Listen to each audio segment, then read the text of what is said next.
بسم اللہ الرحمن الرحیم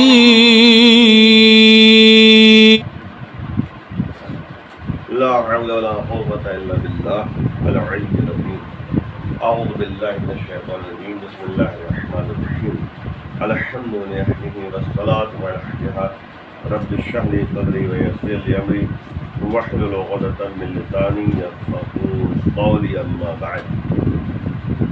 عزیزان گرامی، سورہ نساء کی آیتوں کی تفسیر آپ سامنے پیش کی جا رہی ہیں۔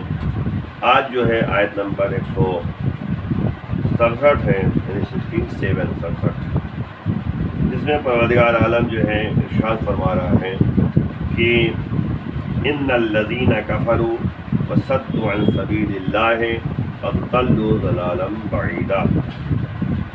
بے شک جو ہے کہ وہ افراد یعنی کفر اختیار کر چکے ہیں۔ ان الذین کفروا، بے شک وہ افراد جو ہیں جو کفر اختیار کر چکے ہیں، وصدوا عن سبیل اللہ، اور اللہ کے راستے سے جو ہے اللہ کے راستے سے جو ہے منع کر دیا، تو یاد رکھے وہ گمراہی میں بہت دور تک چلے گئے ہیں۔ یہ تمام افراد دیکھیں یہاں لکھا نا، یعنی قد ضلوا ضلالا بعیدا۔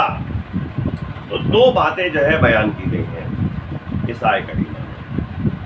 ایک تو انکار ہے، جو انبیاء کا انکار کرتا ہے انسان، اور ایک جو ہے اللہ کے راستے سے منع کر دینا اور روک دینا۔ لیکن کبھی کبھی ایسا ہوتا ہے کہ انسان کوئی نیک کام کرنا چاہتا ہے، کچھ لوگ آگے بڑھتے ہیں، ہمیں چھوڑو کیا کر رہا ہے، یہ منع کر دیتا ہے، انکار کر دیتا ہے۔ اور دوسری بات یہ ہے کہ اگر آپ دیکھیں تو اللہ یہی کہنا چاہ رہا ہے کہ دو طرح کے افراد جو ہے ایسی گمراہی میں پڑ گئے ہیں کہ جو بہت دور تک چلے گئے۔ ایک تو وہ کفر جو اختیار کرتا ہے، انکار خدا کرتا ہے، انکار رسول کرتا ہے، اور دوسرا وہ ظاہر سی بات یوں کہہ دیا جائے کہ جو اللہ کے راستے سے روکتے ہیں۔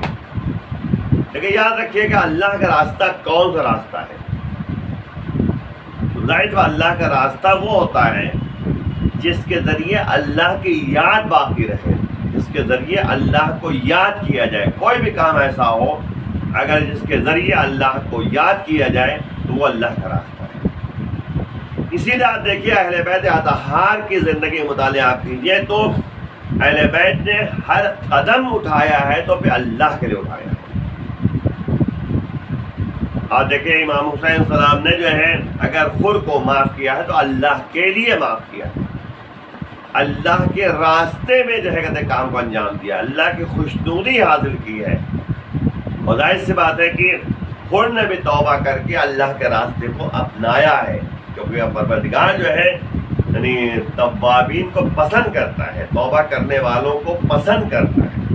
اور ظاہر سی بات ہے کہ جناب خود نے جو ہے توبہ کر کے جو ہے اس راستے کو ہمارے لیے یعنی روشناس کیا ہے اور بتایا ہے کہ کس طرح انسان کو اگر کامیاب ہونا ہے تو یعنی اس طرح کے قدم کو آگے بڑھانا ہوگا۔ ورنہ آپ دیکھیے تو بہت سارے افراد ایسے تھے جو یعنی مکے سے چلے تھے مولا کے ساتھ، اور انہوں نے راستے میں جو ہے مولا کا ساتھ چھوڑ دیا۔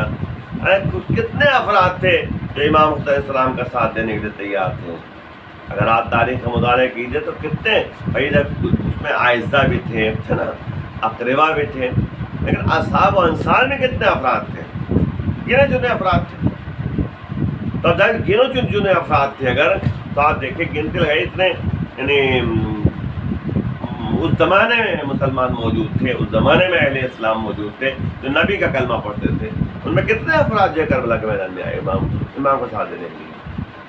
تو یعنی کربلا میں اس بات کی طرف متوجہ کیا گیا کہ ایک راستہ تھا اللہ کا راستہ اور ایک تک جو ہے شیطان کا راستہ۔ اب امام حسین السلام کے چاہنے والوں نے جو ہے راستہ جو اپنایا وہ رحمان کا راستہ اپنایا، اللہ کے راستے کو اپنایا، فی سبیل اللہ، اللہ کے راستے میں انہوں نے قدم آگے بڑھایا۔ ورنہ آپ دیکھیے جب جناب ابو الفضل عباس علیہ السلام کو یہ معلوم ہے کہ میرے لیے جو ہے یہ تمام افراد کو قتل کر دینا اور ختم کر دینا یہ معمولی افراد ہے۔ اس عباس کی بات آپ کیجئے جس کے نظروں میں جو ہے لشکر نظروں سے رک جاتا ہے، ایک قدم آگے نہیں بڑھاتا، ورنہ جو آپ دیکھیے ایک لکیر کھینچ دی تھی، امام حسین السلام نے بلایا تھا تو لکیر کھینچ کے چلے گئے تھے کہ اس سے آگے نہ بڑھنا، ہے نا۔ تو اب آپ دیکھیے کہ اتنا روب و دبدبا تھا جناب ابو الفضل عباس کا، لیکن جیسے ہی امام حسین السلام نے یعنی پتہ چلا کہ امام حسین السلام جو ہے یعنی جناب زینب سے معلوم ہوا کہ خیمے یہاں سے ہٹا دیے جائیں، تو پھر جو ہے تلوار نیام میں رکھ لیتے ہیں اور اپنے ہاتھ سے خیمے ہٹاتے ہیں۔ کیوں؟ کیونکہ یہ اللہ کا راستہ ہے، اللہ کہتا ہے تم زمانے کے امام کو زمانے کے امام زمانے کے ہادی کا کہنا مانو، اطیع اللہ و اطیع الرسول واولی الامر منکم۔ تو اب آپ غور کریں کہ یہاں یعنی صحیح طریقے سے بتایا جا رہا ہے کہ کس طرح امام حسین السلام جو ہادی بن کر آئے ہیں، جو امام بن کر آئے ہیں، ان کے بتائے ہوئے راستے بھی لوگ چل رہے ہیں۔ تو مین بات اگر آپ دیکھیے کربلا میں جو بات سامنے آتی ہے اللہ کے راستوں میں یہی ہے کہ کیونکہ اللہ نے جو ہے امام بنا کر بھیجا ہے، اللہ نے معصوم بنا کر بھیجا ہے، اللہ نے ہادی بنا کر بھیجا ہے، تو ظاہر سی بات ہے ہم ان کا کہنا مانیں گے، ایسے ہی جیسے اللہ کا کہنا ماننا ہے۔ قرآن کہہ رہا ہے کہ اطیعوا اللہ و اطیعوا الرسول واولی الامر منکم، اللہ کے اطاعت کرو اور رسول کی اطاعت کرو، جو صاحبان امر ہے ان کی اطاعت کرو۔ تو آپ غور کریں اس آیت کریمہ میں یہی کہا جا رہا ہے کہ یعنی دو طرح کے لوگ جو ہیں بہت بڑی گمراہی میں پڑے ہوئے ہیں، ایک وہ جو انکار کرتے ہیں، کفر اختیار کرتے ہیں، اور ایک وہ جو اللہ کے راستے سے روک دیتے ہیں۔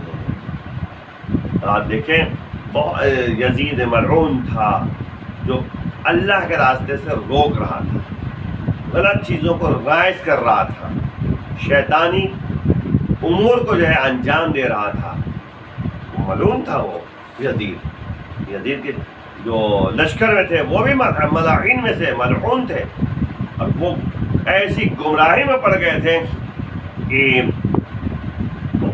بہت دور تک نکل گئے تھے، اب پلٹنا ان کے لیے ناممکن تھا۔ اب آپ دیکھیے ایسے ہی اگر آپ غور کریں تو بسر سعد جو ملعون تھا امام حسین السلام نے سمجھایا، دنیا کی لالچ اس کے اندر تھی کہ رائے کی حکومت مل جائے۔ امام نے یہ بھی کہا کہ تمہیں اگر گھر ٹوٹ جانے کا ڈر ہے تو میں تمہیں حجاز میں گھر دیتا ہوں۔ جناب دیکھیں کہ مولا بتانا چاہ رہے ہیں کہ دیکھو گمراہی کے راستے میں کتنا انسان جو ہے دلدل میں پھنس جاتا ہے کہ نکلنا مشکل ہو جاتا ہے، گمراہی کے دلدل میں پھنس جانا جو ہے مشکل ہوتا ہے نکلنا ہے، تو ظاہر بات شیطان جو ہے ہر طرف سے جگڑ لیتا ہے تو پھر راز کی طرف جانا جو ہے مشکل ہو جاتا ہے۔ تو پھر سعد بھی جو ہے ایک ایسی گمراہی میں پڑ گیا تھا جو بہت دور تک چلی جاتی تھی، اللہ کے راستے سے دور ہو چکا تھا۔ آئیے مل کے بارگاہ میں دعا کرتے ہیں پروردگار ہمیں اس راستے پہ جو اہل بیت اطہار کا راستہ ہے، امام کے آوان انسان میں شمار فرما، امام کے دل میں